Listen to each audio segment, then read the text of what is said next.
Hello बच्चों। सो आज हम शुरू करने जा रहे हैं एक बहुत ही इंटरेस्टिंग कंसेप्ट जिसका नाम है EMI, electromagnetic induction. Electromagnetic induction की हम आज बात करेंगे। 9th क्लास में 10th क्लास में एक छोटा सा ओवरव्यू आपको जरूर मिला होगा ईएमआई का, इलेक्ट्रोमैग्नेटिक इंडक्शन का। उसी को आज हम बहुत ही डिटेल में बात करने जा रहे हैं। देखिए, यही वो चैप्टर है, यही वो कंसेप्ट है जो हमें बताता है कि करंट और मैग्नेटिज्म ये दो अलग अलग प्रारूप नहीं है, ये एक ही चीज है। करंट मैग्नेटिज्म एक ही चीज है। करंट से मैग्नेटिक फील्ड, मैग्नेटिज्म से करंट प्राप्त किया जा सकता है। एक बहुत ही जबरदस्त क्वेश्चन उठा कि यार moving charge produces magnetic field, मतलब कि करंट से हम मैग्नेटिज्म मिल रहा है, करंट से हमें मैग्नेटिक इफेक्ट मिल रहा है, क्या magnetic field produces electric current? ये क्वेश्चन उठा साइंटिस्ट लोगों के दिमाग में कि यार nature always gives symmetricity, nature हमेशा सिमेट्रिसिटी शो करता है। तो मूविंग चार्ज मतलब कि करंट से हमें मैग्नेटिक फील्ड मिल रही है, क्या vice versa is also true? और बहुत एक्सपेरिमेंट परफॉर्म हुए और आखिरी में रिजल्ट निकला yes, vice versa is also true, कि मैग्नेटिक फील्ड से करंट मिल सकता है, मैग्नेटिक फील्ड से करंट मिल सकता है। बहुत ही जबरदस्त कंसेप्ट। और आज जो हम वर्ल्ड वाइड इलेक्ट्रिसिटी यूज कर रहे हैं, वर्ल्ड वाइज आज जो हम इलेक्ट्रिसिटी यूज कर रहे हैं वो इसी कंसेप्ट पे यूज कर रहे हैं कि यस, मैग्नेटिक फील्ड से आप करंट पैदा कर सकते हो। कैसे, वो हम देखेंगे, वो हम बाद में देखेंगे। लेकिन हाँ, जो क्वेश्चन उठा कि करंट से मैग्नेटिक फील्ड तो प्राप्त हो गई, क्या मैग्नेटिक फील्ड से करंट भी मिलता है? उसका आंसर निकला यस। एक साइंटिस्ट है फराडे साहब, उन्होंने ट्रेमेंडस एक्सपेरिमेंट परफॉर्म किए और उनके कुछ चुनिंदा एक्सपेरिमेंट हम यहाँ पर डिस्कस करने वाले हैं, उनसे कुछ कंसेप्ट डेवलप करने वाले हैं। उन्हीं एक्सपेरिमेंट्स की मदद से हमें पता चला कि यार मैग्नेटिक फील्ड से भी आप करंट पैदा कर सकते हो। और ये छोटे छोटे से सिंपल से एक्सपेरिमेंट आप इजीली अपने घर में परफॉर्म कर सकते हो। क्लियर एकदम? कुछ एक्सपेरिमेंट्स की हम बात करते हैं, उससे हम कंक्लूजन निकालेंगे। एक एक्सपेरिमेंट, उन्हीं चुनिंदा एक्सपेरिमेंट में से एक एक्सपेरिमेंट कुछ इस तरीके से था। एक कॉइल ली उन्होंने, आप घर में कॉइल ले सकते हो, और इस कॉइल को गैल्वेनोमीटर से कनेक्ट कर दिया। गैल्वेनोमीटर क्या है? गैल्वेनोमीटर एक डिवाइस होता है जो कि करंट की डिफ्लेक्शन को मेजर करता है विद इट्स डायरेक्शन। आप घर में इसकी जगह बल्ब लगा सकते हो, जो दिवाली में जो हम लाइट लगाते हैं उसमें जो छोटे छोटे बल्ब होते हैं उसको आप यहाँ कनेक्ट कर सकते हो। क्लियर? उसके बाद उन्होंने एक मैग्नेट ली और मैग्नेट को कॉइल के पास रख दिया, और अब वो गैल्वेनोमीटर की डिफ्लेक्शन को मेजर करेंगे। जब कॉइल को मैग्नेट के पास रखा गया तो देखा गया there is no deflection in the galvanometer, मतलब there is no current in the coil. और बिल्कुल ठीक बात है। लेकिन जैसे ही इस मैग्नेट को कॉइल के पास लेकर जाया गया, वैसे ही इस गैल्वेनोमीटर ने डिफ्लेक्शन दिया और देखा गया कि अरे, गैल्वेनोमीटर में डिफ्लेक्शन दिया, दैट मींस इसमें करंट आया है। ओह! और पास ले जाके अगर छोड़ दिया, वहां पे रख दिया, फिर से डिफ्लेक्शन जीरो हो गई। उसके बाद इस मैग्नेट को हम दूर लेकर के गए, again deflection I but in opposite direction, और दूर ले जाकर के अगर ऐसे रख दिया तो अगेन डिफ्लेक्शन कितनी हो गई? जीरो। और अगर ये बार बार एक्सपेरिमेंट रिपीट कर रहा हूं मैं, बार मैग्नेट को इसके पास लेके जा रहा हूं, दूर लेके जा रहा हूं, पास लेके जा रहा हूं, दूर लेके जा रहा हूं, पास लेके जा रहा हूं, दूर ले जा रहा हूं, तो इसमें मैंने डिफ्लेक्शन देखा कुछ इस तरीके से, लाइक दिस, कंटिन्यूअस डिफ्लेक्शंस, मतलब कंटिन्यूअस करंट। क्लियर एकदम? उसके बाद उन्होंने क्या काम किया कि यार बार मैग्नेट को फिक्स कर लिया, उसके बाद उन्होंने इस कॉइल को मूव कराया, सेम रिजल्ट होने मिला। तो मैं आपसे पूछना चाह रहा हूं कि आप इस एक्सपेरिमेंट के बाद क्या कंक्लूजन निकालेंगे? उन्होंने भी ये कंक्लूजन निकाला कि यार ये जो करंट है उसका कॉज क्या है? करंट इन द कॉइल का कॉज क्या है? Relative motion between bar magnet and the coil. Relative motion between bar magnet and the coil. अभी तक एक कंक्लूजन निकला और बिल्कुल ठीक बात है, दिख भी रहा है यार। लेकिन और एक्सपेरिमेंट परफॉर्म हुए, इस बार ये कॉइल तो एज इट इज है ही, इस बार बार मैग्नेट को एक करंट कैरिंग कॉइल से रिप्लेस कर दिया, क्योंकि current carrying coil also produces the magnetic field, और दोनों फिक्स हैं इस बार, there is no relative motion. इस बार दोनों फिक्स हैं, there is no relative motion. और इस कॉइल C2 को इन्होंने एक बैटरी और एक की से कनेक्ट किया है, और उन्होंने देखा जैसे ही मैं इस की को क्लोज करूंगा वैसे ही इसमें डिफ्लेक्शन आई, और जैसे ही की को क्लोज करके छोड़ दिया डिफ्लेक्शन जीरो हो गया। मतलब जब इसमें कंटिन्यूअस करंट फ्लो करने लगा तो डिफ्लेक्शन जीरो हो गया, और जैसे ही आपने की को ओपन किया अगेन डिफ्लेक्शन आया बट इन अपोजिट डायरेक्शन। मतलब समझ में आ गया कि कहानी कुछ और है, कहानी कुछ और है, खाली रिलेटिव मोशन से ही कुछ नहीं हो रहा, कहानी कुछ और है। अब ये कंक्लूजन निकला कि अगर इस कॉइल में मैग्नेटिक फील्ड वेरी करेगी तो करंट पैदा होगा। बिल्कुल ठीक बात है यार, यहां पर भी तो यही हो रहा था यार। अगर इस कॉइल में से अगर मैग्नेटिक फील्ड को वेरी कराया जाए, ध्यान से सुनो, मैग्नेटिक फील्ड से कुछ नहीं हो रहा, variation in the magnetic field से हो रहा है। जब मैं इसको पास या दूर लेकर के जा रहा हूं तो magnetic field from this coil is varying which produces the current in the coil. यहां पर भी यही हुआ यार, जैसे ही की को क्लोज किया करंट जीरो से अपनी मैक्सिमम वैल्यू तक गया, और यहां पर मैग्नेटिक फील्ड वेरी हुई, और जैसे ही करंट कांस्टेंट हुआ मैग्नेटिक फील्ड कांस्टेंट हो गई, करंट जीरो हो गया इसमें। जैसे ही मैंने इस की को ओपन किया करंट अपनी मैक्सिमम वैल्यू से जीरो तक गया, मैग्नेटिक फील्ड डिक्रीज हुई, यहां पर भी अगेन करंट आया। मतलब इन एक्सपेरिमेंट से ये परफॉर्म हुआ, ये कंक्लूजन निकला कि अगर किसी कॉइल में से मैग्नेटिक फील्ड को वेरी कराया जाए तो उसमें एक करंट पैदा होता है अभी तक। लेकिन और एक्सपेरिमेंट परफॉर्म हुए, इस बार क्या हुआ कि magnetic field, uniform magnetic field और यूनिफॉर्म मैग्नेटिक फील्ड में एक कॉइल को अंदर एंटर कराया गया, और जैसे ही इस कॉइल को अंदर एंटर कराया गया अगेन देखा गया करंट देखा गया, और जब कॉइल कंप्लीटली एंटर हो गई तो करंट जीरो हो गया, और जब कॉइल बाहर निकल रही है तो करंट फिर से आ गया। और एक्सपेरिमेंट परफॉर्म किए गए कि यूनिफॉर्म मैग्नेटिक फील्ड एक कॉइल को रोटेट कराया गया और फिर करंट देखा गया। अब इन सारे एक्सपेरिमेंट से एक कंक्लूजन निकल रहा था, और वो था फ्लक्स का। वो किसका था? फ्लक्स का। जितने भी एक्सपेरिमेंट परफॉर्म किए गए, जितने भी और भी बहुत सारे एक्सपेरिमेंट परफॉर्म हुए, उन सब से धीरे धीरे एक कंक्लूजन निकालते गए हम। सबसे पहला कंक्लूजन रिलेटिव मोशन का, लेकिन उसने उस रिलेटिव मोशन के कंक्लूजन को इसने गलत कर दिया, क्लियर एकदम। फिर खाली मैग्नेटिक फील्ड का वेरिएशन आया, उसको इसने रॉन्ग कर दिया।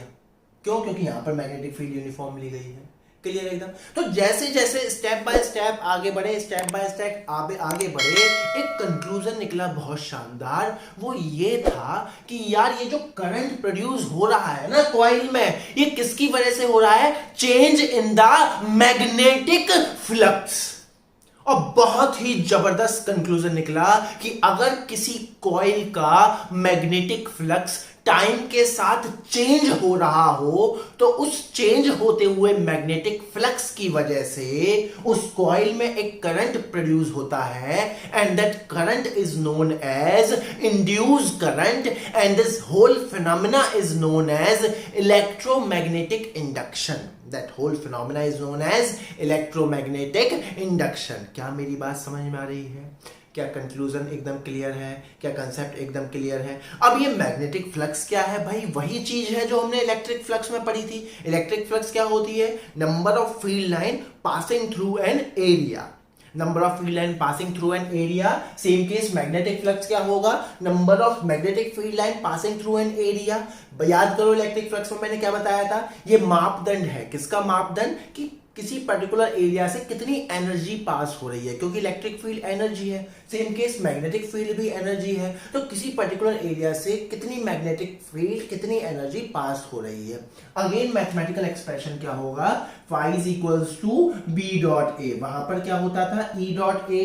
तो phi is equals to b a cos theta, where theta is the angle between magnetic field vector and area vector। इसकी यूनिट क्या होगी? टेस्ला मीटर स्क्वायर, या फिर साइंटिस्ट का नाम है वेबर। क्लियर एकदम। अगेन ये कौन सी क्वांटिटी है? एक एक स्केलर क्वांटिटी है, it can be positive, it can be negative, it can be zero. ये किस पे डिपेंड करेगा? Angle between magnetic field vector and area vector. याद कर लेना ये एंगल क्या होता था? Magnetic field between area vector and ये थीटा क्या होता था? Angle between magnetic field vector and area vector. याद करो बहुत सारे क्वेश्चन कराए थे, इस तरीके की प्रॉब्लम भी थी। मान लीजिए एक डिस्क है इस तरीके से जिसका रेडियस r है, मैग्नेटिक फील्ड ऐसे लग रही है, मान लो let us suppose magnetic field, uniform magnetic field ऐसे लग रही है, ये एंगल थीटा है, लेट से ये एंगल 30 डिग्री है।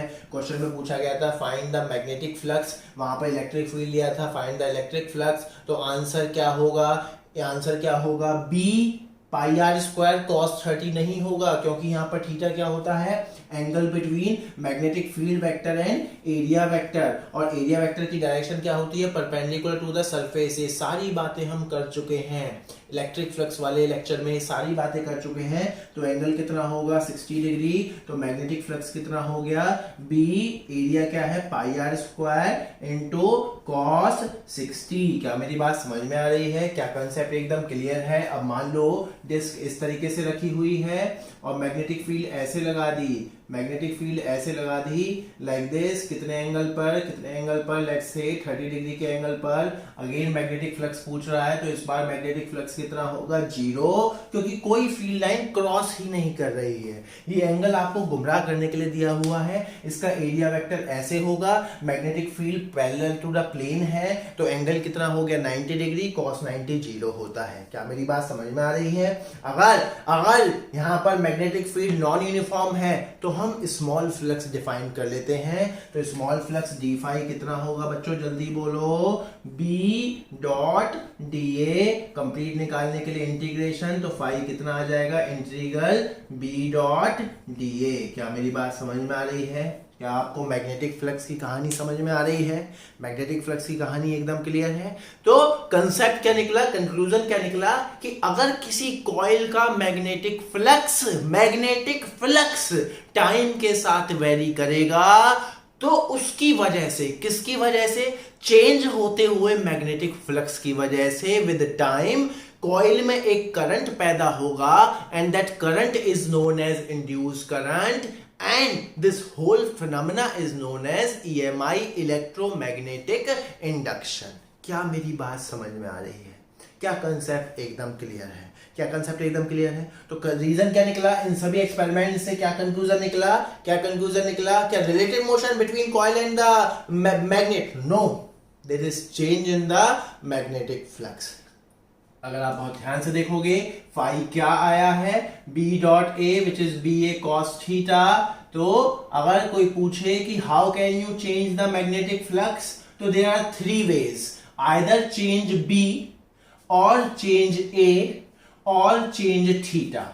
अब आप कहोगे सर ए कैसे चेंज हो सकता है? क्योंकि याद करो मैंने बताया था यहां पर जो एरिया होता है ए, वो क्या होता है? Effective area. अब इफेक्टिव एरिया क्या होता है? सिर्फ वो एरिया जहां पर मैग्नेटिक फील्ड है, मतलब area enclose by the magnetic field. Area enclose by the magnetic field मतलब कि कहने का मतलब है मान लीजिए ये कॉइल है, क्लियर एकदम? ये कॉइल है और उसके अंदर एक स्क्वायर शेप है जिसमें मैग्नेटिक फील्ड है B, uniform magnetic field B. इस कॉइल का रेडियस आर और स्क्वायर की साइड है एल, क्लियर एकदम? और कोई आपसे पूछने लगे what is the magnetic flux from this circular coil, तो आंसर क्या होगा? बी की जगह B, uniform magnetic field B. Area किसका लेंगे?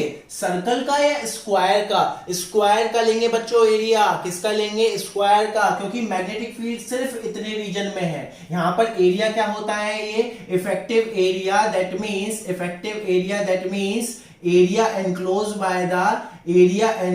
By the magnetic field. इस बात को आप ध्यान रखना, area enclosed by the magnetic field. तो फाई क्या होगा? बी इंटू एल स्क्वायर होगा बच्चों, ना कि B into pi are square. क्या मेरी बात समझ में आ रही है? क्या कंसेप्ट एकदम क्लियर है? क्या आपको सारा रिजल्ट मालूम चल चुका है कि अगर किसी कॉइल का मैग्नेटिक फ्लक्स टाइम के साथ चेंज होगा बिल्कुल देसी भाषा में, अगर किसी कॉइल का मैग्नेटिक फ्लक्स टाइम के साथ वेरी होगा तो उस टाइम के साथ वेरी होते हुए मैग्नेटिक फ्लक्स की वजह से उस कॉइल में एक करंट पैदा होगा. That current is known as induce current and this process is known as electromagnetic induction. और now how can you change the magnetic flux? Either vary the magnetic field with time or change the area or change the angle between area vector and magnetic field vector. That means rotate the coil in the magnetic field like this. Rotate the coil in the magnetic field like this. क्या मेरी बात समझ में आ रही है? क्या कहानी एकदम क्लियर है? कहानी एकदम क्लियर है. इन कंसेप्ट को आप नोट करिए, हम आगे बढ़ेंगे. चलिए, नाउ ये तो हमने सीख लिया कि अगर किसी कॉइल का मैग्नेटिक फ्लक्स टाइम के साथ वेरी हो रहा है तो उस टाइम के साथ वेरी होते हुए मैग्नेटिक फ्लक्स की वजह से कॉइल में एक करंट पैदा होता है. That current is known as induce current and the process is known as electromagnetic induction. Now अब देखिए, अगर करंट पैदा हुआ है किसी कॉइल में तो दो चीजें हमें मालूम होनी चाहिए, करंट की डायरेक्शन और करंट का मैग्नीट्यूड. क्या बोला मैंने? करंट की डायरेक्शन और करंट का मैग्नीट्यूड. तो दो साइंटिस्ट थे, उन्हीं के दो लॉ हमें पढ़ने हैं. सबसे पहले लेंस लॉ और Faraday's law. Lenz law is used to find the direction of induced current. Again I am repeating, Lenz law is used to find the direction of induced current and Faraday's law is used to find the magnitude of that induced current. Clear है एकदम? क्या मेरी बात समझ में आ रही है? क्या कंसेप्ट एकदम क्लियर है? तो दो लॉज होते हैं, Lenz law and Faraday's law. Lenz law to find the to detect the direction of induced current and Faraday's law to detect the direction of to detect the magnitude of induced current. सबसे पहले हम क्या find करेंगे? Direction of induced current. बहुत सारी problem लेंगे, उसके बाद हम पीएचडी कर लेंगे बिल्कुल, to calculate to find how to find the direction of induced current. चलिए, लेंस साहब ने क्या बोला अपने एक्सपेरिमेंट से? उन्होंने क्या बताया कि यार इंड्यूस्ड करंट की डायरेक्शन क्या होगी. अब क्या होगी? देखो, इंड्यूस्ड करंट एक ऐसा करंट है जो उसी का अपोज करता है जिसकी वजह से पैदा हुआ. किसकी वजह से पैदा हुआ? सुनो जरा, किसकी वजह से पैदा हुआ? Variation in the magnetic flux. सुनिए जरा, कॉइल में variation in the magnetic flux की वजह से ये पैदा हुआ है. अब variation in the magnetic flux either change B और चेंज ए और चेंज थीटा. क्लियर एकदम? जिसकी वजह से ये पैदा हुआ है उसी का ये अपोज करता है. मतलब कि इसको चेंज पसंद नहीं है. इसको क्या पसंद नहीं है? इसको चेंज पसंद नहीं है. क्या मेरी बात समझ में आ रही है? क्या कंसेप्ट एकदम क्लियर है? तो क्या है, क्या बोला गया, क्या बोला गया कंसेप्ट? बस आपको क्या ध्यान रखना है? आपको क्या ध्यान रखना है कि इंड्यूस करंट को चेंज पसंद नहीं है. ये वैसी बात है, आपने मोहब्बतें मूवी देखी होगी और मोहब्बतें मूवी में जो अमिताभ बच्चन है उसको परिवर्तन पसंद नहीं होता. तो अमिताभ बच्चन जो है वो क्या है? इंड्यूस करंट है बेसिकली. तो इंड्यूस करंट की डायरेक्शन हमें निकालनी है. हमें क्या निकालनी है? इंड्यूस करंट की डायरेक्शन. क्लियर है एकदम? क्वेश्चन करेंगे, समझ में आ जाएगा. चलिए, मान लो मैग्नेटिक फील्ड है. मैग्नेटिक फील्ड की डायरेक्शन क्या है? इनवर्ड. मैग्नेटिक फील्ड की डायरेक्शन क्या है? इनवर्ड. उसमें एक कॉइल रखी हुई है. क्लियर है एकदम? क्लियर है? अब देखो, मैंने तीन केस लिए. Find the direction of induced current. Find the direction of induced current when magnetic field is increasing, when magnetic field is decreasing, when magnetic field is constant. Induce current की direction बतानी है हमें. किसकी current की direction बतानी है? Induce current. चलिए, मान लो मैग्नेटिक फील्ड अंदर की तरफ है, वो इंक्रीज हो रही है, तो क्या इस कॉइल का फ्लक्स चेंज हो रहा है? हाँ, चेंज में क्या हो रहा है? इंक्रीज कर रहा है. इस कॉइल का फ्लक्स टाइम के साथ इंक्रीज कर रहा है, उसकी वजह से इसमें करंट पैदा होगा. That current is known as induce current. अब इंड्यूस करंट की डायरेक्शन क्या होगी? वो उस तरह से होगी, वो डायरेक्शन कुछ इस तरह से होगी कि वो इस बढ़ते हुए मैग्नेटिक फ्लक्स का अपोज करेगा. अब पहले ये देखो कि इस मैग्नेटिक फ्लक्स को बढ़ा कौन रहा है? अंदर की तरफ बढ़ती हुई मैग्नेटिक फील्ड, उसका अपोज करना है. कोई चीज अंदर की तरफ बढ़ रही है तो बाहर की तरफ लगा दो यार. दैट मीन्स इसमें करंट की डायरेक्शन कुछ इस तरीके से होगी कि उसकी वजह से, किसकी वजह से? इंड्यूस करंट की वजह से जो मैग्नेटिक फील्ड की डायरेक्शन होगी वो बाहर की तरफ होगी. क्यों बाहर की तरफ होनी चाहिए? अरे तभी तो अपोज करेगा. लेंस साहब ने कहा तभी तो वो करंट इस चेंज होते हुए मैग्नेटिक फ्लक्स का अपोज करेगा. तो what is the direction of induce current? What is the direction of induce current? Anti clock. What is the direction of induce current? Anti clock. क्यों एंटी क्लॉक? क्यों anti clock? अरे तभी तो, क्योंकि तभी तो मैग्नेटिक फील्ड जो है बाहर की तरफ होगी और अपोज करेगा. क्या मेरी बात समझ में आ रही है? Lenz law. तो क्या ध्यान रखना है कि इंड्यूस करंट कुछ इस तरीके से है, अमिताभ बच्चन है, उसको चेंज पसंद नहीं है. क्या मेरी बात समझ में आ रही है? और सबसे पहले फाइंड करो चेंज किसकी वजह से हो रहा है. क्लियर एकदम. यहां पर चेंज अंदर की तरफ बढ़ती हुई मैग्नेटिक फील्ड की वजह से हो रहा है. ऐसे ध्यान रखना है, अंदर की तरफ बढ़ती हुई मैग्नेटिक फील्ड की वजह से हो रहा है. तो इसमें जो भी करंट की डायरेक्शन होगी उसकी वजह से मैग्नेटिक फील्ड अंदर की तरफ बढ़ती हुई मैग्नेटिक फील्ड का अपोज करेगी, मतलब इधर की तरफ होगी. इधर की तरफ होगी तो करंट की direction right hand thumb rule से हम निकाल लेंगे, एंटी क्लॉकवाइज.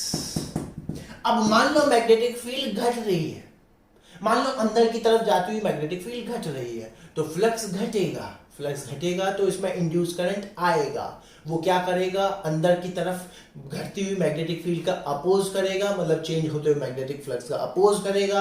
अगर अंदर की तरफ कोई चीज घट रही है उसका अपोज करना है तो अंदर की तरफ ही कोई चीज लगा दो.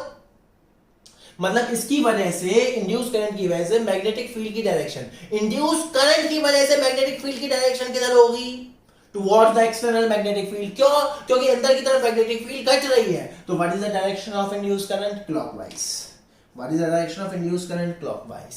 If it is constant, what is the direction of induced current? अबे होगा ही नहीं, मैग्नेटिक फ्लक्स कांस्टेंट है और किसी भी चीज का टाइम के साथ वेरिएशन कांस्टेंट जीरो आएगा. तो मैग्नेटिक फ्लक्स कितना होगा? सॉरी, इंड्यूस करंट कितना होगा? जीरो. क्या मैग्नेटिक फ्लक्स जीरो है? नहीं, मैग्नेटिक फ्लक्स कांस्टेंट है. That's why induce current is zero. क्या मेरी बात समझ में आ रही है? यहां पर चलते हैं. इस बार मैग्नेटिक फील्ड बाहर की तरफ है, वही 3 केस लेंगे. मान लो मैग्नेटिक फील्ड बढ़ रही है, तो बताओ इंड्यूस करंट की डायरेक्शन. बाहर की तरफ आती हुई मैग्नेटिक फील्ड बढ़ रही है, मतलब इस कॉइल का मैग्नेटिक फ्लक्स बढ़ रहा है. अब इसमें करंट की डायरेक्शन कुछ इस तरह से होगी, वो उस बाहर की तरफ बढ़ते हुए मैग्नेटिक फ्लक्स का अपोज करेगा. दैट मींस बाहर की तरफ आती हुई मैग्नेटिक फील्ड का अपोज करेगा. मतलब करंट की डायरेक्शन कुछ ऐसे हो कि मैग्नेटिक फील्ड अंदर हो, मतलब करंट की डायरेक्शन क्या हो जाएगी? जल्दी बोलो, क्लॉकवाइज. और इसके अपोजिट डायरेक्शन में anti clock. If it is constant तो इट इज जीरो. क्या मेरी बात समझ में आ रही है? क्या लेंस लॉ की एप्लीकेशन क्लियर होती जा रही है? चलो, मान लो एक इनफाइनाइटली लॉन्ग वायर है. क्या है? एक इनफाइनाइटली लॉन्ग वायर. उसमें करंट ऊपर की तरफ है और करंट का मैग्नीट्यूड लगातार बढ़े जा रहा है. और यहां पर एक कॉइल है, सर्कुलर कॉइल. यहां पर एक सर्कुलर कॉइल है, यहां पर एक स्क्वायर वाली कॉइल है. राइट साइड में सर्कुलर कॉइल, यहां पर लेफ्ट साइड में स्क्वायर वाली कॉइल. बताओ what is the direction of induce current? What is the direction of induce current? जल्दी जल्दी बोलो. चलो, यहां पर पहले एक्सटर्नल मैग्नेटिक फील्ड की डायरेक्शन निकालते हैं कॉइल्स में. क्लियर एकदम. यहां पर मैग्नेटिक फील्ड की डायरेक्शन क्या होगी? राइट हैंड थंब रूल से. यहां पर मैग्नेटिक फील्ड की डायरेक्शन क्या होगी? इनवर्ड. यहां पर इनवर्ड है तो यहां पर मैग्नेटिक फील्ड क्या होगी? आउटवर्ड. क्लियर एकदम. अब क्योंकि करंट बढ़ रहा है टाइम के साथ, तो मैग्नेटिक फील्ड भी टाइम के साथ बढ़ रही होगी. अब यहां अंदर जाती हुई मैग्नेटिक फील्ड टाइम के साथ बढ़ रही है, तो फ्लक्स बढ़ रहा है.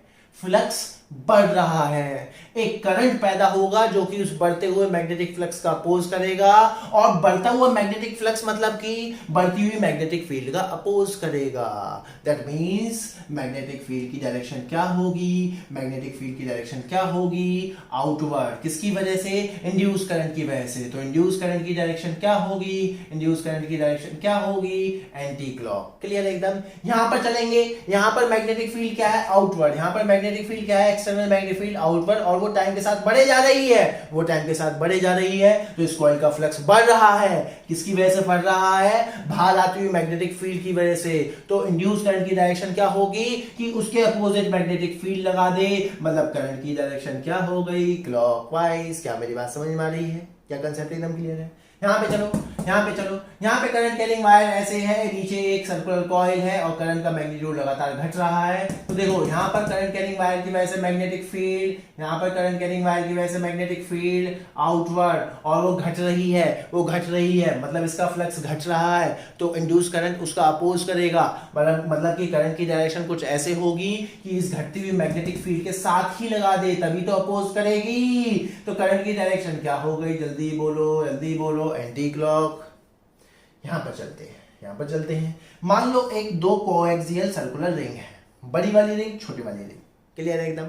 बड़ी वाली रिंग में करंट की डायरेक्शन कुछ इस तरीके से है, बड़ी वाली रिंग में करंट की डायरेक्शन कुछ इस तरीके से है। तो यहां पर मैग्नेटिक फील्ड क्या होगा, बड़ी वाली रिंग की वजह से मैग्नेटिक फील्ड इस तरीके से आउटवर्ड। क्लियर है एकदम, मैग्नेटिक फील्ड क्या होगी सारे में आउटवर्ड। क्या मेरी बात समझ में आ रही है, क्या कंसेप्ट एकदम क्लियर है। अब देखो तीन केसेस बन सकते हैं, करंट बढ़ रहा है, करंट घट रहा है, करंट कांस्टेंट है।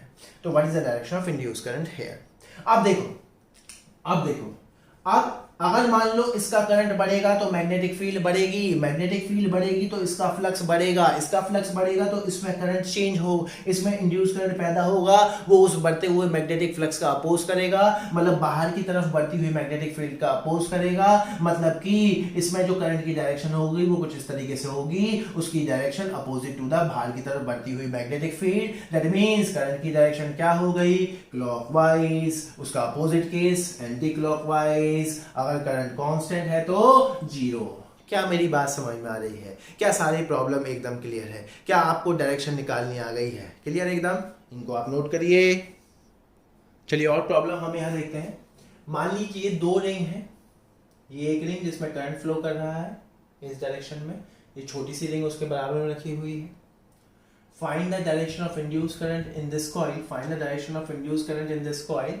तीन केसेस हैं, current in this coil is increasing, decreasing and constant. चलिए वही लेंस लॉ की एप्लीकेशन है।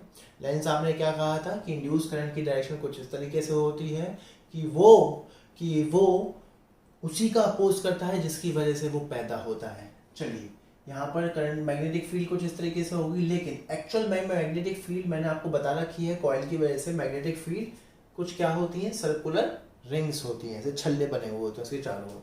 वो तो ये तो सेंटर पे है, क्लियर एकदम।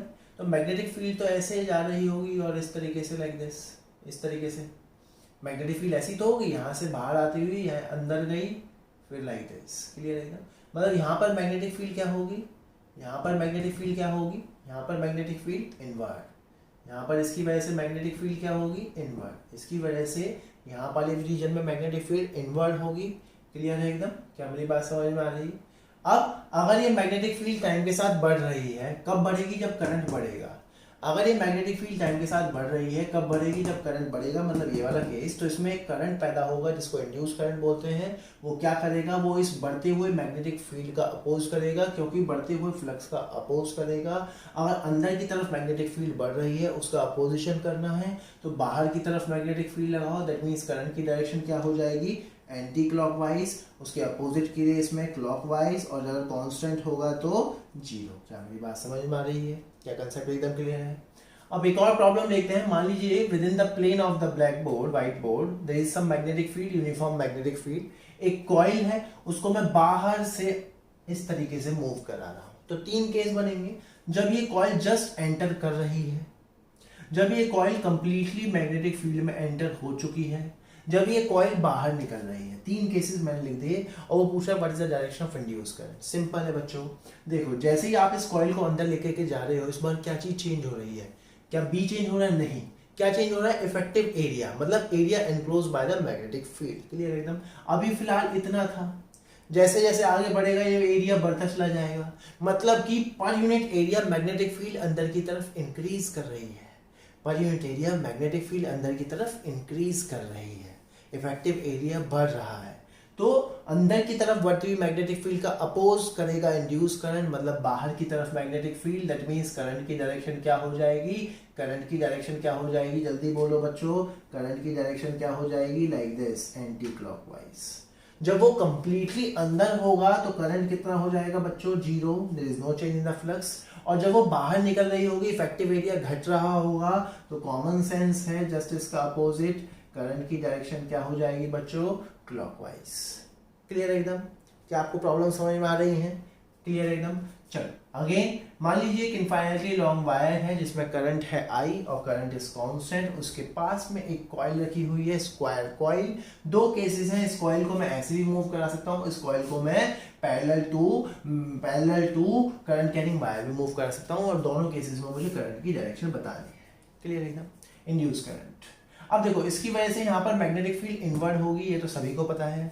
इसकी वजह से यहाँ पर मैग्नेटिक फील्ड इनवर्ड होगी। अब देखो जब ये वाला केस है, माना कि यहां से लेके यहां तक मैग्नेटिक फील्ड डिस्टेंस के साथ वेरी कर रही है, लेकिन जितनी यहां पर है फिर वो फिक्स रहेगी, जितनी यहां पर है फिर वो फिक्स रहेगी। क्लियर एकदम। अब मान लो मैं इसको ऐसे ऐसे मूव कर रहा हूं, so there is no change in the magnetic field. जितनी यहां है उतनी यहां, उतनी यहां, उतनी यहां, उतनी यहां, उतनी यहां, there is no change in the magnetic field. Clear एकदम। तो जब आप इसको ऐसे मूव करा रहे हो तो इंड्यूस करंट कितना होगा, इंड्यूस करंट कितना होगा, 0। लेकिन जब आप इसको ऐसे मूव करा रहे हो तो मैग्नेटिक फील्ड जैसे जैसे इधर जा रही है मैग्नेटिक फील्ड घट रही है। मतलब कि जब आप इसको इधर मूव करा रहे हो तो इसमें मैग्नेटिक फील्ड घट रही है। अंदर की तरफ घटती हुई मैग्नेटिक फील्ड का इंड्यूस करंट अपोज करेगा। मतलब कि इंड्यूस करंट की डायरेक्शन वैसे ही होगी जैसे मैग्नेटिक फील्ड ये है। तो what is the direction of induce current in this case, in this case what is the direction of induce current, clockwise, ताकि इंड्यूस करंट की वजह से मैग्नेटिक फील्ड अंदर की तरफ हो, ताकि वो अंदर की तरफ घटती हुई मैग्नेटिक फील्ड का अपोज करे। क्या मेरी बात समझ में आ रही है? क्या सारी एप्लीकेशंस आपको क्लियर हो रही हैं? इनको आप नोट करिए। चलिए और प्रॉब्लम हम यहां देखते हैं। मान लीजिए एक कॉइल है, क्लियर एकदम, एक कॉइल है और उसके सेंटर से एक इनफाइनाइटली लॉन्ग वायर पास हो रहा है और करंट की डायरेक्शन है इनवर्ड और करंट लगातार बढ़ रहा है। Find the direction of induce current in the coil. इस स्क्रीन पॉज करो और सोचो और खुद निकालो। क्लियर एकदम। अब हम देखते हैं। अब देखो इस कॉइल की वजह से, इस करंट कैरिंग वायर की वजह से मैग्नेटिक फील्ड तो इस तरीके से होगी, लाइक दिस। अब भले ही ये करंट बढ़ रहा है, मैग्नेटिक फील्ड बढ़ रही है, लेकिन क्या कोई मैग्नेटिक फील्ड इस कॉइल को क्रॉस कर रही है? नहीं। और एरिया वेक्टर मान लो इधर की तरफ है और मैग्नेटिक फील्ड, भाई मान लो किसी भी टाइम किसी भी इंस्टेंट पर मैग्नेटिक फील्ड टेंजेंशियल होगी, लाइक दिस, इस तरीके से होगी। और एरिया वेक्टर इस तरीके से, एंगल कितना है 90 डिग्री, cos 90 जीरो होता है। तो भैया फ्लक्स ही जीरो है इस बार। तो अगर फ्लक्स ही जीरो है तो करंट कितना होगा, जीरो। वहीं अगर मान लो एक इनफाइनिटी लॉन्ग वायर है, उसमें करंट है I और उसके पास एक रेक्टेंगुलर कॉइल है, उसको अबाउट दिस एक्सिस रोटेट कराया जा रहा है। Find the magnetic flux. सोचो, sorry, find the induce current. सोचो, अगेन जीरो होगा। कैसे, मैं बताता हूँ। इंड्यूस करंट अभी भी जीरो होगा। कैसे? मान लीजिए कॉइल है, किसी भी इंस्टेंट की बात करो, उसके पास एक रेक्टेंगुलर शीट है, ठीक है। मान लो इस कॉइल की वजह से यहाँ पर मैग्नेटिक फील्ड अंदर की तरफ होगी, जस्ट इस इंस्टेंट पर अंदर की तरफ होगी। एरिया वेक्टर भी इधर की तरफ लेना है, इधर की तरफ ले लो, इधर की तरफ लेना है, इधर की तरफ ले लो। क्लियर एकदम। अब जैसे ये कॉइल घूमी तो मैग्नेटिक फील्ड ऐसे हो गई, कॉइल का एरिया वेक्टर भी ऐसे हो गया परपेंडिकुलर। ना ही बी चेंज हो रही है, ना ही एरिया चेंज हो रहा, ना ही थीटा चेंज हो रहा। तो क्या फ्लक्स चेंज हो रहा है? नहीं। क्या फ्लक्स ही जीरो है? नहीं, फ्लक्स जीरो नहीं है, फ्लक्स तो है, फ्लक्स तो है। और वो कितना होगा, I is equal to B. यहां से लेके यहां तक भले मैग्नेटिक फील्ड वेरी कर रही है, लेकिन जितनी यहां है वो फिक्स हो गई है, जितनी यहां है वो फिक्स हो गई है, जितनी यहां है वो फिक्स हो रही।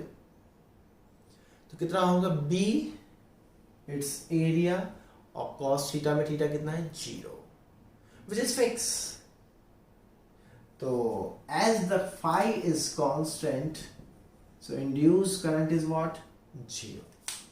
अब देखिए कुछ प्रॉब्लम हम बार मैग्नेट वाले कर लेते हैं। मान लीजिए कॉइल है, देखिए कॉइल इस तरीके से रखी हुई है, लाइक दिस, इस तरीके से कॉइल है और मैं ऑब्जर्वर यहाँ खड़ा हुआ हूँ। क्लियर? इस टाइप के क्वेश्चन बहुत ईजी होते हैं, समझ लो कैसे करने हैं।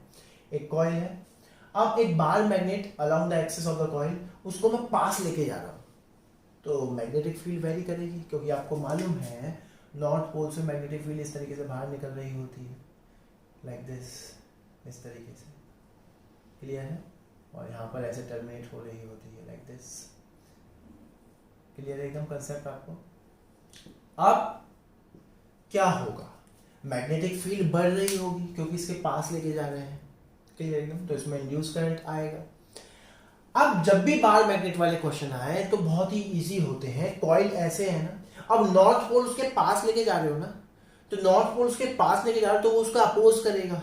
तो यहां पर क्योंकि आपको मालूम है current carrying coil behaves like a magnetic dipole, तो एक पोल यहां जाएगा नॉर्थ और साउथ में से और एक पोल उसका अपोजिट पीछे की तरफ आ जाएगा। क्लियर है एकदम? क्या मेरी बात समझ में आ रही?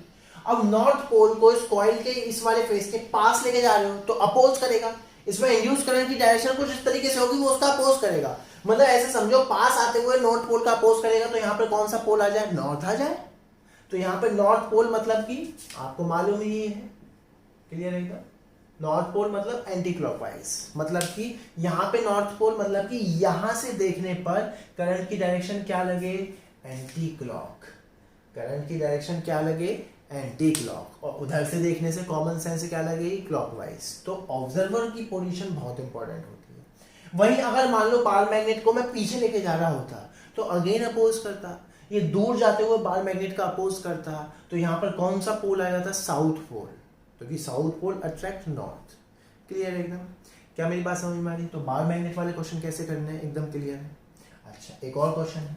मान लीजिए एक कॉइल है, इस तरीके से रखी हुई है, इस तरीके से, like this is the axis of the coil.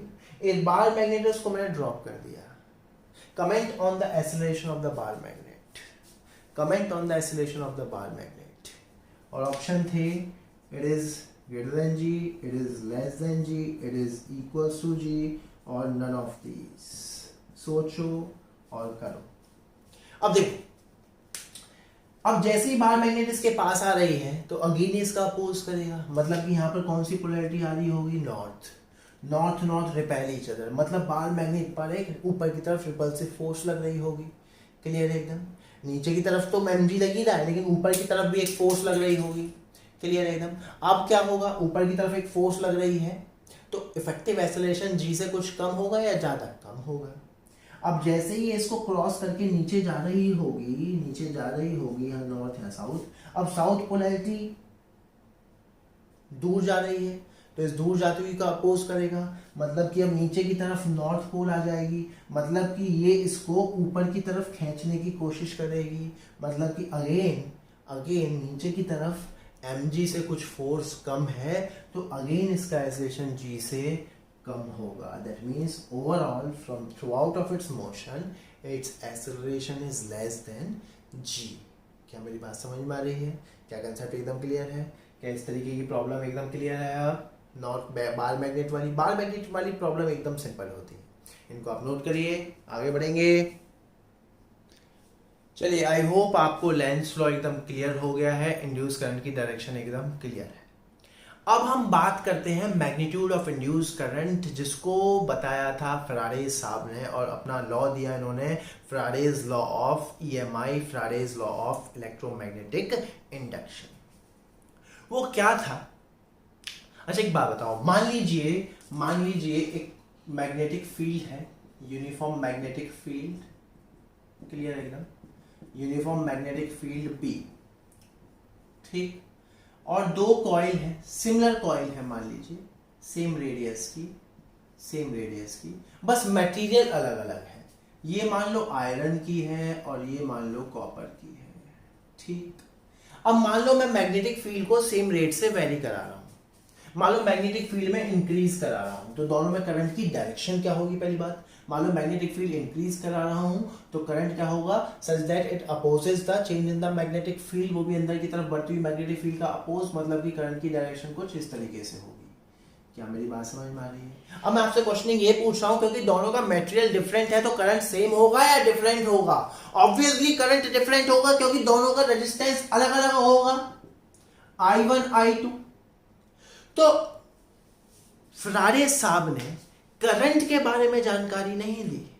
Faraday साहब ने बोला कि अगर किसी कॉइल का मैग्नेटिक फ्लक्स चेंज होगा तो उस चेंज होते हुए मैग्नेटिक फ्लक्स की वजह से उस कॉइल में, उस सर्किट में एक EMF इंड्यूस हो जाएगा, which is known as induce EMF। और EMF अगर आपको पता है और रेजिस्टेंस आपको पता है तो करंट निकालना कोई बड़ी बात नहीं है। I is equals to V by R, I is equals to E by R। क्या मेरी बात समझ में आ रही है? तो फैराडे साहब ने अपना लॉ दिया, उन्होंने क्या बोला कि अगर किसी कॉइल में फ्लक्स चेंज हो रहा है, टाइम के साथ वेरी हो रहा है, तो उस टाइम के साथ वेरी होते हुए मैग्नेटिक फ्लक्स की वजह से उस कॉइल में, उस सर्किट में एक EMF पैदा होता है, and that EMF is known as induced EMF, and that EMF is equals to rate of change of magnetic flux। एक माइनस साइन लगाया, minus sign only shows the direction, और डायरेक्शन पर हम पीएचडी कर चुके हैं, बहुत डिटेल में बात कर चुके हैं, जिसकी जानकारी लैंड साहब ने दी थी। तो while during calculating the current we will not use any minus plus. Clear एकदम, हम इस माइनस का कोई यूज नहीं करेंगे। दैट मीन्स हमें तो बस अब मैग्नीट्यूड निकालना है। हमें तो क्या निकालना है, इंड्यूस ईएमएफ का मैग्नीट्यूड, क्योंकि minus sign only shows the direction, minus sign only shows the direction, और डायरेक्शन हमें क्लियर है। क्या मेरी बात समझ में आ रही है? क्या कंसेप्ट एकदम क्लियर है? अगर मान लो n नंबर ऑफ कॉइल्स हैं तो इसको n से मल्टीप्लाई कर दो, मतलब minus N D phi by D T, and that's the Faraday's law of electromagnetic induction. That is, the rate of change of magnetic flux will be equals to E. क्या मेरी बात समझ में आ रही है? That means induced EMF in the coil will be equals to rate of change of magnetic flux. If there are n number of coils, तो simply minus n d phi by dt, minus sign shows the direction, जिसका हम magnitude में कोई count नहीं करेंगे। Magnitude में हम सिर्फ d phi by dt निकालेंगे, क्योंकि माइनस साइन डायरेक्शन बताता है और डायरेक्शन हमें आती है। फॉर एग्जाम्पल मान लीजिए मैग्नेटिक फील्ड है, और मैग्नेटिक फील्ड में एक कॉइल रखी हुई है, और उसका रेजिस्टेंस मान लो है R। तो मान लो मैग्नेटिक फील्ड टाइम के साथ इंक्रीज कर रही है। सो what is the induce current? बहुत कर लिया अब तो, एंटी क्लॉकवाइज। क्लियर एकदम, करंट ऐसे है, दैट मींस इसको मैं देखिए इसकी तरह एक रिप्लेस कर सकता हूँ, इसको एक बैटरी से रिप्लेस कर सकता हूँ। और देखो बैटरी की पोलैरिटी मैंने ऐसे बनाई है, क्यों? क्योंकि यहां से करंट निकलता है लाइक दिस। क्या मेरी बात समझ में आ रही है? अब इस बैटरी की पोलैरिटी के लिए ये माइनस प्लस यूज करता है। क्लियर एकदम, लेकिन हमें मालूम है ऑलरेडी करंट की डायरेक्शन। और ये कैसे बना दी मैंने, बैटरी की पोलैरिटी कैसे बना दी, ऊपर की तरफ हायर नीचे की तरफ लोअर कैसे बना दिया, करंट की डायरेक्शन देख करके। क्लियर एकदम। और इस ईएमएफ का मैग्नीट्यूड कितना होगा, खाली मैग्नीट्यूड की बात कर रहा हूं मैं, D phi by D T. और यही क्या है, Faraday's law of electromagnetic induction. Faraday's law of electromagnetic induction. क्या मेरी बात समझ में आ रही है? क्या कंसेप्ट एकदम क्लियर है? इसको आप नोट करिए, इन कंसेप्ट को आप नोट करिए। चलिए अब कुछ प्रॉब्लम्स के साथ हम चीजों को क्लियर करेंगे। हम कुछ प्रॉब्लम करेंगे, और ध्यान रखना while calculating induced current I will not use minus sign। Clear एकदम। सबसे पहले हम इंड्यूस्ड ईएमएफ निकालेंगे फ्राडेज लॉ से, और उस ईएमएफ को आर से डिवाइड कर देंगे, रेजिस्टेंस ऑफ द कॉइल से डिवाइड कर देंगे, तो हमारे पास करंट आ जाएगा। फ्राडेज साहब ने अपने लॉ में क्या बताया, करंट या ईएमएफ। क्लियर एकदम। चलिए मान लीजिए क्वेश्चन से हम शुरुआत करते हैं। मान लीजिए करंट कैरिंग वायर है इनफाइनाइटली लॉन्ग, और करंट है I is equals to I naught T square. That means current time के साथ इंक्रीज कर रहा है। क्लियर एकदम। अब मान लीजिए इसके पास एक सर्कुलर कॉइल रखी हुई है, इस करंट कैरिंग वायर के पास एक छोटी सी सर्कुलर कॉइल रखी हुई है, जिसका रेडियस है लेट से कैपिटल R, और इसका रेजिस्टेंस है लेट से R ओम, और इसके सेंटर की यहां से दूरी है लेट से A। क्लियर है? वो पूछ रहा है find the magnitude of induced current, और एक कंडीशन उसने दी हुई है, the radius of the coil is very very small as compare to this distance. Clear एकदम। अच्छा एक बात बताओ, वो मैग्नीट्यूड ऑफ इंड्यूस्ड करंट पूछ रहा है, पहले मैं ईएमएफ निकालूंगा, उसके बाद रेजिस्टेंस से डिवाइड कर दूंगा, तो ईएमएफ इंड्यूस करंट आ जाएगा। सबसे पहले इंड्यूस करंट की डायरेक्शन देखते हैं। देखिए इस वायर की वजह से यहाँ पर मैग्नेटिक फील्ड क्या होगी, इनवर्ड। इस वायर की वजह से यहाँ पर मैग्नेटिक फील्ड इनवर्ड होगी, और वो मैग्नेटिक फील्ड टाइम के साथ लगातार बढ़ रही है। अगर टाइम के साथ लगातार बढ़ रही है तो करंट की डायरेक्शन होगी एंटी क्लॉकवाइज। क्या मेरी बात समझ में आ रही है? अब इस करंट का जो मैग्नीट्यूड है, जो कि टाइम के साथ वेरी हो रहा होगा इस कॉइल में, वो ही हमें बताना था। क्लियर एकदम। अच्छा एक बात बताओ, सबसे पहले मैं इंड्यूस ईएमएफ निकालूंगा यूजिंग फ्राडेज लॉ, और इंड्यूस ईएमएफ निकालने के लिए मुझे फाई चाहिए, जो कि टाइम के साथ वेरी हो रहा है। क्लियर एकदम। फाई के लिए मुझे इसका एरिया चाहिए, मुझे यहाँ पर मैग्नेटिक फील्ड चाहिए, जो कि इस करंट कैरिंग वायर की वजह से होगी, और angle between area vector and magnetic field चाहिए। क्लियर एकदम। यहाँ पर मैग्नेटिक फील्ड की डायरेक्शन इनवर्ड है, एरिया वेक्टर लेट से इनवर्ड है, तो एंगल कितना हो गया, 0 डिग्री। मतलब थीटा की कोई टेंशन नहीं है, थीटा कितना हो गया यहाँ, 0 डिग्री। इसका एरिया क्या होगा बच्चों, इसका एरिया क्या होगा, पाई इंटू इसका एरिया क्या होगा, पाई इंटू आर स्क्वायर। देखिए इस वायर की वजह से यहाँ पर magnetic field, infinitely long wire की वजह से मैग्नेटिक फील्ड डी डिस्टेंस पे कितनी होती है, जल्दी बोलो बच्चों, B is equals to mu naught I upon में 2 पाई डी। तो मैग्नेटिक फील्ड जो कि टाइम के साथ वेरी हो रही है वो कितनी होगी, न्यू नॉट आई की वैल्यू क्या है बच्चों, आई की वैल्यू क्या है, I naught T square upon 2 pi A. Clear एकदम। अब देखो अगर उसने ये कंडीशन दी हुई है तो मैं ये बोल सकता हूं, अगर उसने ये कंडीशन दी हुई है मतलब this R is very very small, that means यहां पर और यहां पर मैग्नेटिक फील्ड लगभग क्या है, सेम। मतलब डिस्टेंस के साथ there is no variation in the magnetic field. Clear एकदम। मतलब जितनी मैग्नेटिक फील्ड यहां पर है उतनी ही मैग्नेटिक फील्ड यहां है, उतनी ही मैग्नेटिक फील्ड यहां है, उतनी ही मैग्नेटिक फील्ड यहां है।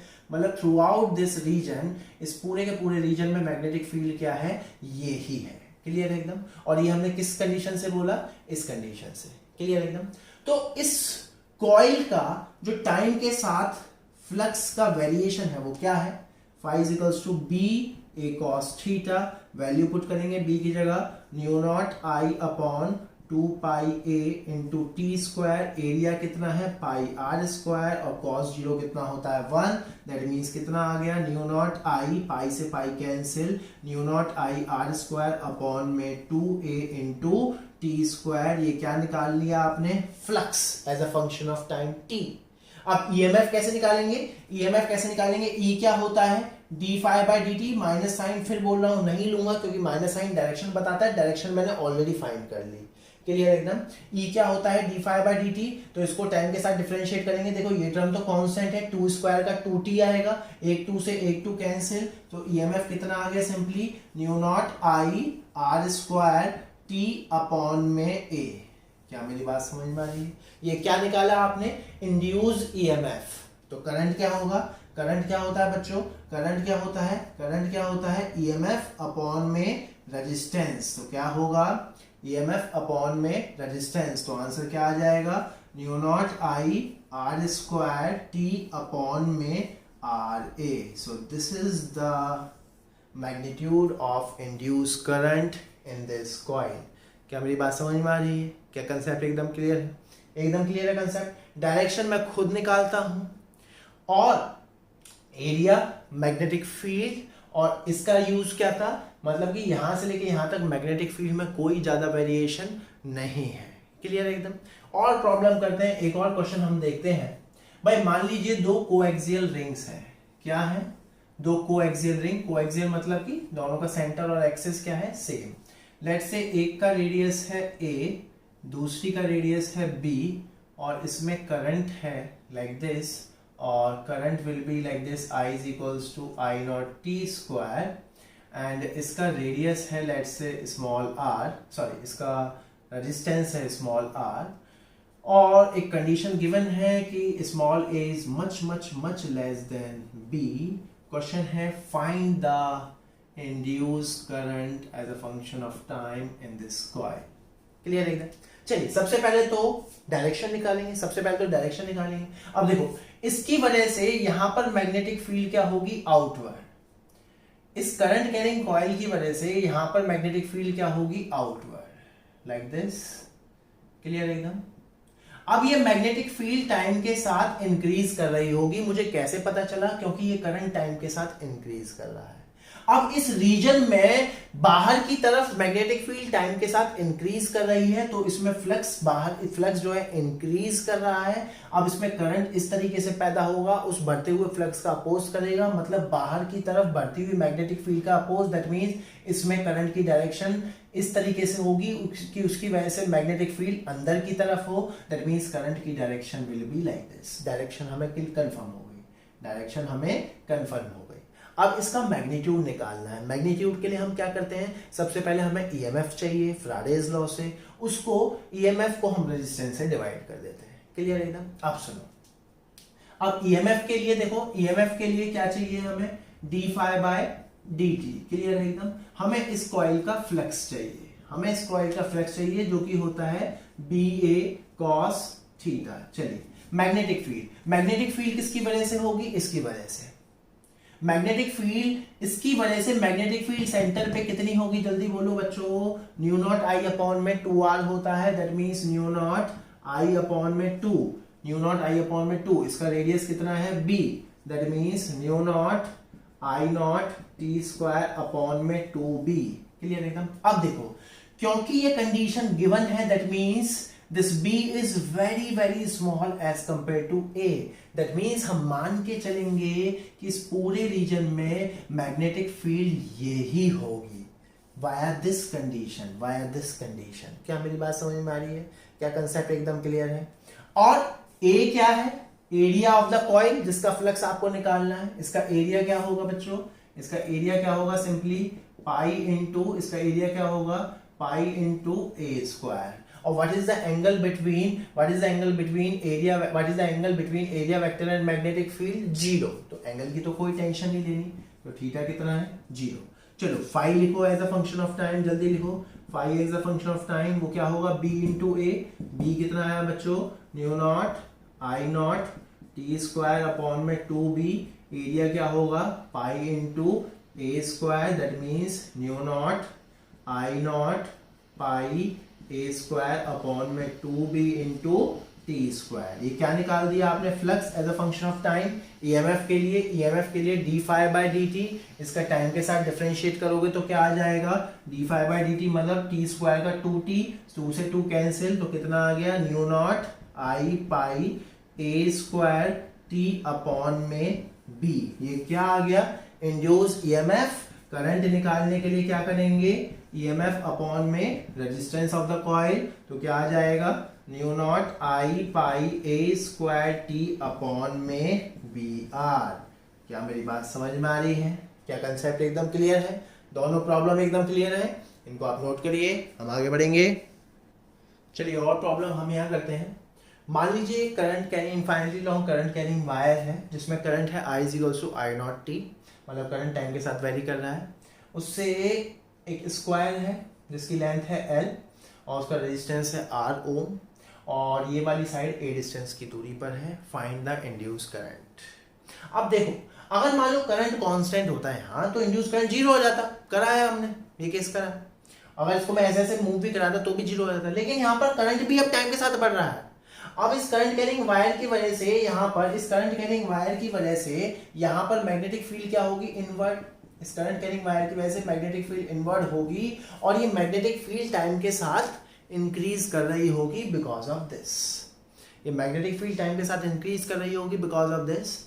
अब इस इंक्रीज होती हुई मैग्नेटिक फील्ड की वजह से, इस इंक्रीज होती हुई मैग्नेटिक फील्ड की वजह से इसमें करंट पैदा होगा, सच दैट वो अपोज करेगा अंदर की तरफ बढ़ती हुई मैग्नेटिक फील्ड। मतलब करंट की डायरेक्शन क्या होगी, एंटी क्लॉकवाइज। करंट की डायरेक्शन क्या होगी, एंटी क्लॉकवाइज डायरेक्शन हमने फाइंड कर ली। अब मुझे इसका मैग्नीट्यूड चाहिए, अब मुझे ईएमएफ निकालना है।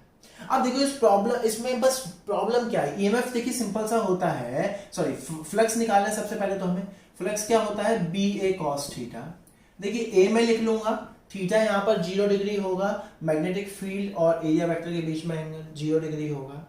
अब हमें बी देखना है, क्योंकि बी जो है मैग्नेटिक फील्ड जो है, यहां पर कुछ और है, यहां पर कुछ और है, यहां पर कुछ और है, यहां पर कुछ और है। मतलब इस बार तो मैग्नेटिक फील्ड टाइम के साथ तो वेरी कर ही रही है, साथ साथ डिस्टेंस के साथ भी वेरी कर रही है। क्या मेरी बात समझ में आ रही है? तो ऐसी प्रॉब्लम के लिए हम क्या करते हैं, इंटीग्रेशन का सहारा तो लेना ही होगा।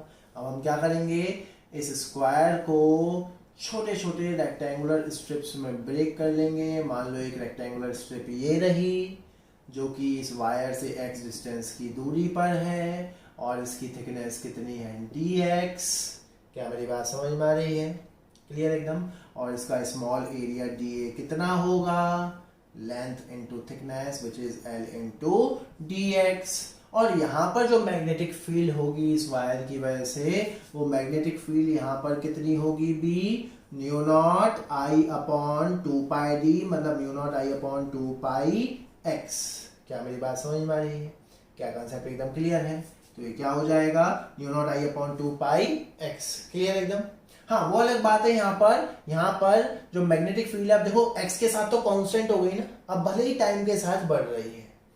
क्लियर एकदम, क्लियर एकदम। अच्छा, अब अब हमें क्या लिखना है, इस स्ट्रिप का small magnetic flux D phi वो कितना होगा, B into D A. B कितना है बच्चों, new naught I upon 2πx और डी ए कितना है, एल इंटू डी एक्स। तो कितना आ गया, mu naught L I upon 2π D X by X. ये क्या आया, डी फाई। डी फाई मतलब small magnetic flux of this rectangular strip. Total flux अगर निकालना है पूरे स्क्वायर का तो क्या कर देंगे, इंटीग्रेट। टोटल फ्लक्स निकालना है तो क्या कर देंगे, इंटीग्रेट। क्लियर है एकदम, क्या मेरी बात समझ में आ रही है। अब आपका हो गया सर आई भी तो चेंज हो रहा है टाइम के साथ, मैं एक पर्टिकुलर इंस्टेंट ऑफ टाइम पर निकालना हूं, एक particular instant of time, let's say t equals to 4 second. अब तो ये कांस्टेंट हो गया ना, इसलिए मैं आई लिख रहा हूं। क्या मेरी बात समझ में आ रही है। x की लिमिट कहां से कहां जाएगी, a से b, x की लिमिट सॉरी a से a प्लस l तक। क्लियर एकदम। 1/x का integration log x, that means log a plus l minus log a, that means log a plus l upon में a। दैट मीन्स जो flux आया वो कितना आया, किसी भी इंस्टेंट ऑफ टाइम पर mu naught L I upon 2π log a plus l upon a। अब देखो यहाँ पे सारी चीज कांस्टेंट है, बस अब मैं जब i की जगह आई नॉट टी स्क्वायर डाल दूंगा, आई नॉट टी डाल दूंगा तो flux as a function of time आ जाएगा।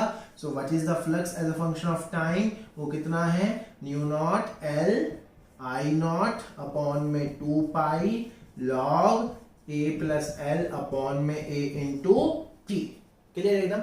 अब मुझे क्या निकालना है, ईएमएफ। ईएमएफ क्या होता है, D phi by D T. अगर इसको मैं टाइम के साथ डिफरेंशिएट करूंगा, देखो ये पूरी टर्म कांस्टेंट है, टी का डिफरेंशिएशन 1, तो कितना आ जाएगा ईएमएफ, सिंपली ईएमएफ कितना आ जाएगा, सिंपली यहां पर ईएमएफ कितना आ जाएगा, mu naught L I not, new naught L I naught upon में 2π log a plus L upon में a। करंट निकालना है तो ईएमएफ अपॉन में रेजिस्टेंस, मतलब इस टर्म को R से इसके रेजिस्टेंस से डिवाइड कर दो तो क्या आ जाएगा, करंट। क्या मेरी बात समझ में आ रही है। बहुत अच्छी प्रॉब्लम है, एक अच्छे एग्जामिनेशन में आई है। क्या मेरी बात समझ में आ रही है, क्या कंसेप्ट एकदम क्लियर है। और आगे बढ़ते हैं, चलिए इस क्वेश्चन को देखते हैं। सिंपल सी प्रॉब्लम है। मान लो एक कॉइल है जिसका रेजिस्टेंस क्या है, स्मॉल r, वो एक कांस्टेंट मैग्नेटिक फील्ड में रखी हुई है। बस इस बार इसका रेजिस्टेंस टाइम के साथ इंक्रीज कर रहा है, मतलब धीरे धीरे ये इसका रेडियस टाइम के साथ इंक्रीज कर रहा है, मतलब कि इसकी शेप, इसका आकार टाइम के साथ बढ़ रहा है, उसकी वजह से मैग्नेटिक फ्लक्स बढ़ेगा। Again what is the direction of induce current and the magnitude. Direction क्या होगा, देखिए इफेक्टिव एरिया बढ़ रहा है, मतलब अंदर की तरफ बढ़ती हुई magnetic field per unit area बढ़ रही है, तो इंड्यूस करंट की डायरेक्शन सच दैट अंदर की तरफ बढ़ती हुई per unit area magnetic field का अपोज करेगा। That means what is the direction of current, anti clockwise. Magnitude निकालने के लिए सबसे पहले ईएमएफ चाहिए, सबसे पहले ईएमएफ चाहिए, उसके लिए फ्लक्स चाहिए। फ्लक्स क्या होगा इसका, simply B A cos theta, theta क्या होगा 0 डिग्री, बी की जगह बी कांस्टेंट, ए की जगह pi are square, that means B into pi R naught T square का whole square, that means B R naught pi T की power 4। ये क्या आ गया, flux as a function of time T. EMF चाहिए तो क्या होगा, D phi by D T, that means 4 B R naught pi T cube. अब करंट चाहिए तो करंट क्या होता है, ईएमएफ अपॉन में resistance, that means 4 B R naught pi T cube by small R. क्या मेरी बात समझ में आ रही है, क्या सारी प्रॉब्लम एकदम क्लियर होती जा रही है, इनको आप नोट करिए। चलिए एक और थोड़ा अच्छा प्रॉब्लम करते हैं।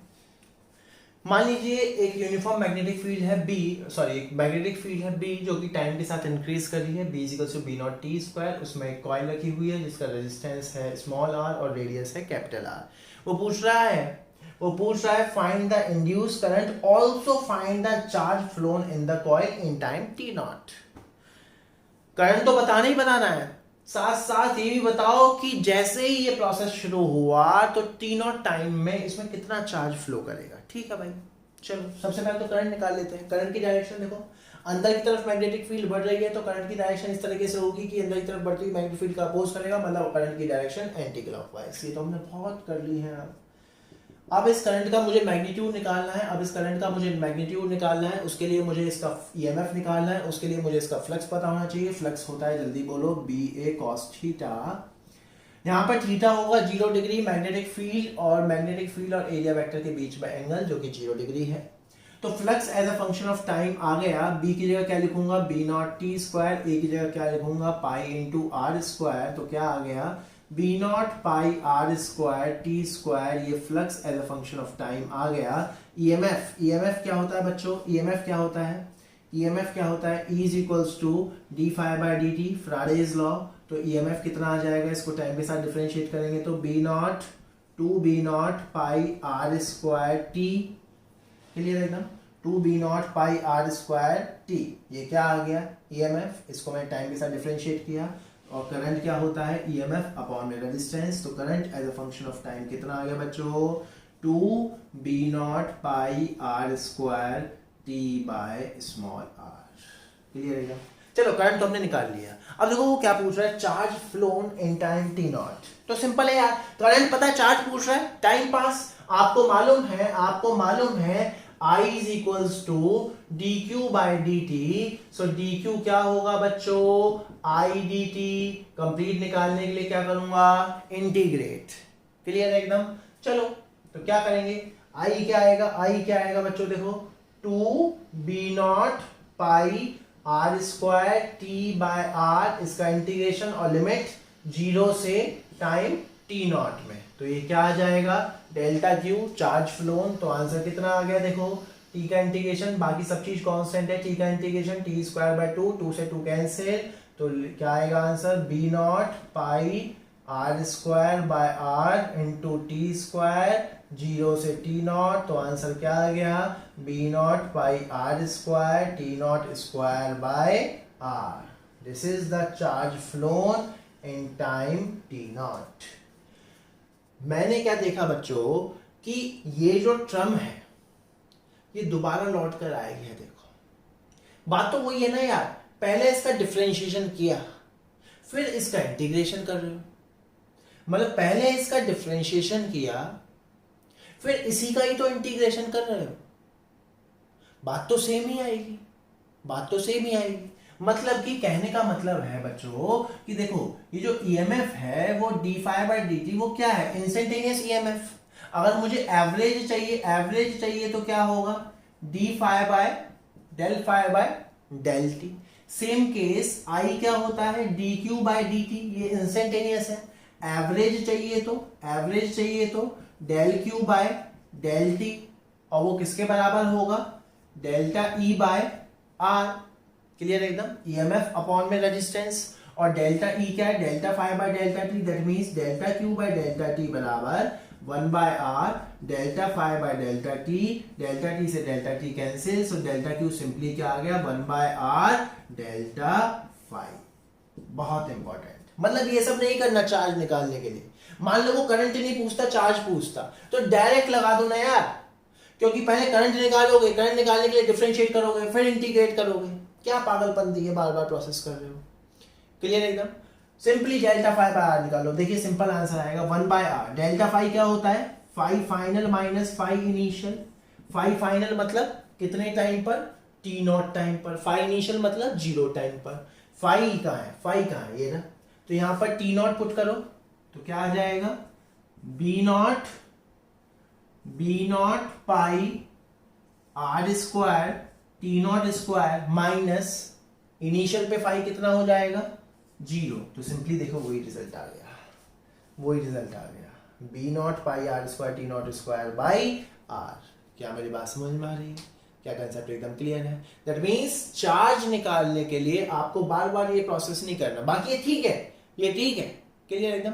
लेकिन इतना टाइम पास क्यों करना है, simply you can do like this. क्या मेरी बात समझ में आ रही है, क्या कंसेप्ट एकदम क्लियर है, कंसेप्ट। सो इस लेक्चर को हम यहीं स्टॉप करते हैं। सो हमने आज लेंस लॉ और फ्राडेज लॉ दोनों सीख लिए, डायरेक्शन ऑफ इंड्यूस करंट निकालनी सीख ली, और मैग्नीट्यूड ऑफ इंड्यूस करंट हमने सीख लिया। नेक्स्ट लेक्चर में और भी बहुत अच्छी और इंटरेस्टिंग बातें पता चलेंगी।